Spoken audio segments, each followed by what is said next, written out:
Yo, pronouncing like the letter, don't say it at all. It's your boy S, and this is BARZ Wrestling Media. Make sure you like, share, subscribe to the channel. Hit the notification bell for more content. Coming up next, we talk about Ricky Starks' name change and Oba Femi versus Moose. We're going to talk about that. Coming up next. Yeah. It's your boy S. P.O. got that sound, boy. About to stack up them commas. We back. So Ricky Starks has officially changed his name to Ricky Saints.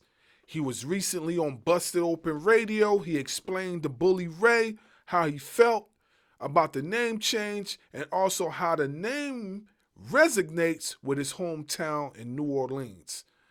I gotta tell you, this wasn't a bad choice. It wasn't a bad choice at all. The name change was pretty dope. It was pretty dope.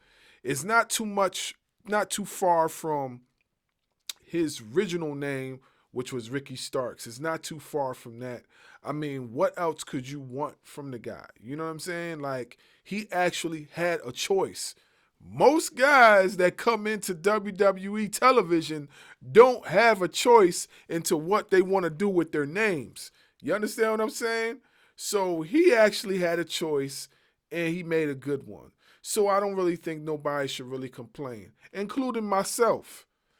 But, you know, as wrestling fans, we get a little disgruntled a little bit, and we talk about it, and we want all these extra things, but it wasn't necessary. He did what is right for him and his brand, and he still is Ricky Starks, as you can see. Everything's still the same. The only difference is the name, just slightly. So, without going out of the realm, let's talk about these potential matches that he could possibly have in the NXT. Of course, he's going to probably end up going for that NXT title, which at the moment Oba Femi has. But what if he decides to go after the North American title? I could see him doing that first and going up against Tony D'Angelo. I could definitely see that happening. I could see him going against a lot of folks on the main roster as well. Ricky Starks has that potential. He's like a throwback and a new age wrestler all in one. So, like I'm telling you, it's going to be dope to see what he does in that ring. Ricky Starks reminds me of a bunch of wrestlers from the past and present. I mean, if you look at him, he has the appeal and the charisma of a pretty wonderful Rick Martel with the arrogance, if y'all remember that. You know what I'm saying? Of course, we know they dubbed him The Rock or whatever, but I don't think there's nothing wrong with saying that he's The Rock, because The Rock is a Hall of Famer and is one of the greatest wrestlers in that squared circle. You know what I'm saying? Or he's a future Hall of Famer. Did The Rock even make Hall of Fame yet? I'm trying to remember if he's in the Hall of Fame as of yet. I don't think so. But anyway, I'm speaking it into existence, people. I'm speaking it into existence.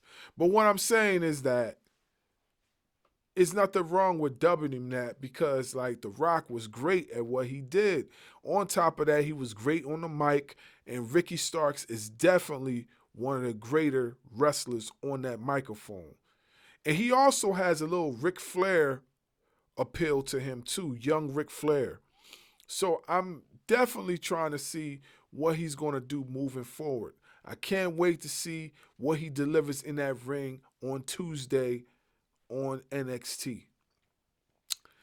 Anyway, let's get into some more news. No, your eyes do not deceive you. Your eyes do not deceive you. This is not Photoshop. This is actually happened. Oba Femi and Moose in the same ring. If you want to see my reaction to that, you need to go on TikTok and check out my video of Oba Femi and Moose in the same ring. As you guys know, this has been building for some time. Like, I remember a tweet some time ago, which you can see right here, where Moose was calling out Oba Femi. And he asked Shawn Michaels for the opportunity, and look what happened. Look what happened. Look what happened. So when this match is going to take place, no one seems to know, but it's definitely something in the making, as you can see. I could see this match happening at Stand and Deliver, champion versus champion. I could see it happening as the main event, and most likely it probably would be. But yeah, man, if y'all want to see this reaction I had to it, you're definitely going to have to go on TikTok and check out my page, BARZ Wrestling Media TikTok page, and you'll definitely see the reaction for yourself. And then you decide if this is going to be a classic, you know? But we ain't done with the news yet. So, Thunder Rosa recently had some issues with two other wrestlers, and we're going to break that down and talk about that. So, here's what I do know, and as far as doing my research. So, as I went through, I seen that she had an interview, I believe, with Busted Open Radio. And in that interview, she explained what happened on Collision. So, on Collision, there was an issue between her, Megan Bayne, and Penelope Ford. But this issue just didn't start in Collision. This actually started backstage first.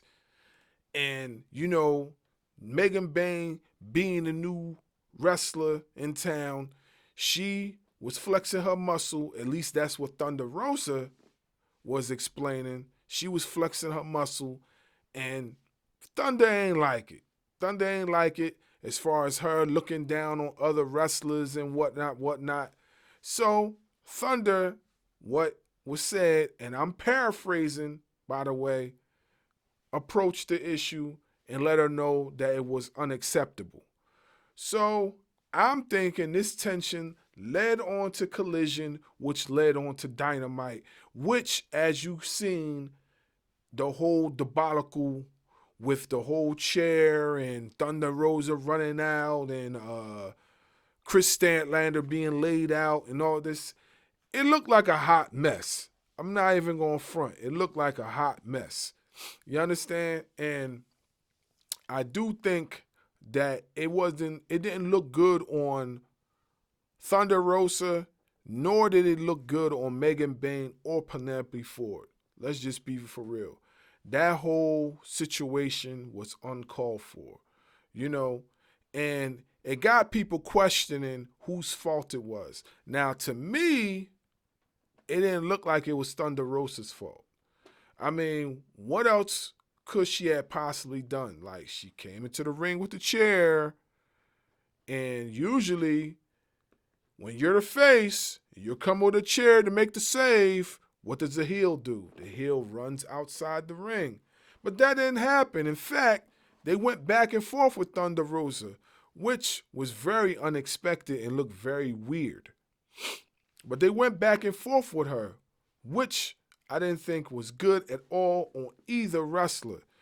Mainly, it looked worse on Thunder's part because Thunder was supposed to be the one intimidating people with the chair, but these guys didn't back down, and they basically made her look worse than what she always was looking as far as the whole situation. And I don't feel like that's fair to Thunder. I don't feel like it's fair to the wrestling programming. I don't feel like it's fair in general for that to even happen. But it happened. It happened. And it's right off the cups of AEW having a bunch of great shows, and then it comes down to this. So I'm hearing a lot of people say that, oh, maybe Thunder wasn't supposed to bring in the chair, or maybe the ref was supposed to jump in before. And look, regardless of all that, it still looked bad and it shouldn't have happened. That's just the way it is. It shouldn't have happened. Thunder shouldn't have had to go through that. It was bad. It was bad. And to me, from looking on the outside in as a fan, it looked like it was Bayne and Penelope Ford's fault. That's what it looked like to me. You know, the way I see it is, as a fan, your issues should be left in the locker room. When you get out there in front of the public, on the TV, you should have some sort of professionalism so these things don't happen, because it makes your company look bad. The one thing that does is makes your company look bad. If you don't feel like you're looking bad, the company is definitely going to look bad. So, you know, I hear a lot of people saying, oh, this one should get suspended, that one should get suspended.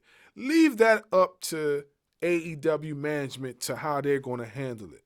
I don't feel like nobody outside of that should have the right to say somebody's going to get suspended when you don't work for the company, because it could be a lot more to it than what we see.